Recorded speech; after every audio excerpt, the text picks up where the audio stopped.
mission, Luc est allé encore plus loin en parlant des 70 disciples. Amen. Ah, c'est merveilleux.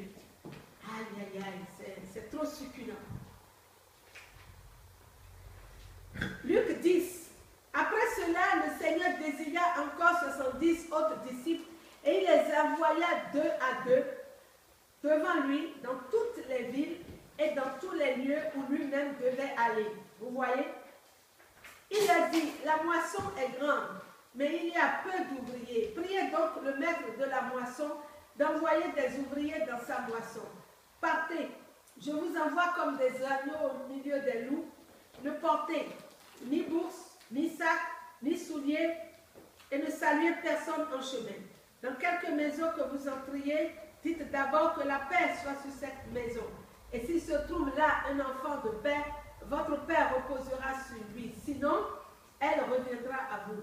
Demeurez dans cette maison-là, mangeant et buvant ce qu'on vous donnera, car l'ouvrier mérite son salaire, et n'allez pas de maison en maison. Dans quelque ville que vous entriez et que l'on vous recevra, mangez ce qui vous sera présenté, guérissez les malades, encore une fois, qui s'y trouveront, et dites-leur, le royaume des cieux s'est approché de vous.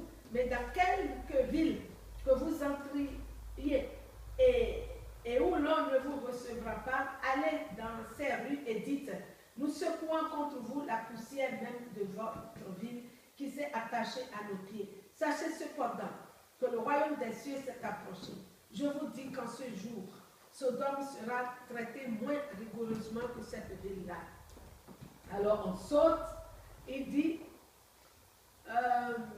16, on va à 16, 10, 16, Luc 10, 16. Celui qui vous écoute m'écoute, celui qui vous rejette me rejette, et celui qui me rejette rejette celui qui m'a envoyé. Les 70 disciples revinrent avec joie. Seigneur, les démons même nous sont soumis en ton nom. Jésus leur dit, je voyais Satan tomber du ciel comme un éclair. Voici, je vous ai donné le pouvoir. Alléluia! De marcher sur les serpents, sur les scorpions et sur toute la puissance de l'ennemi, et rien ne pourra vous nuire. Cependant, ne vous réjouissez pas de ce que les esprits vous sont soumis, mais réjouissez-vous de ce que vos noms sont écrits dans les cieux. Amen.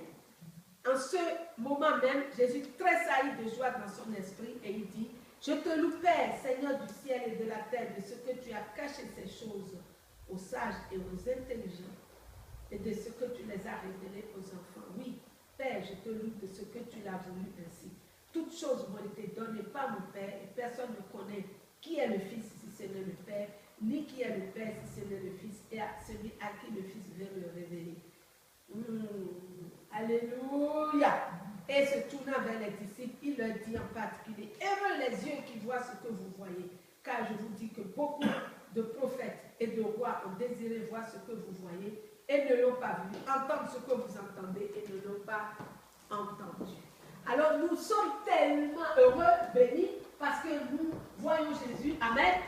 Dieu nous a tirés à la croix du calvaire et c'est une grâce qui doit nous réjouir tous les jours. Mais cette grâce doit se multiplier. Amen.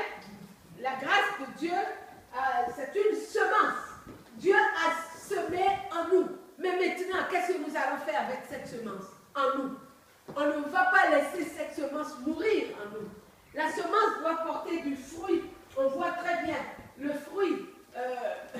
Le fruit, c'est la nature de Christ qui doit se développer en nous et en même temps, le témoignage de notre vie, que la grâce est en nous, doit aller chez les humains pour toucher les autres. Amen. La grâce n'est pas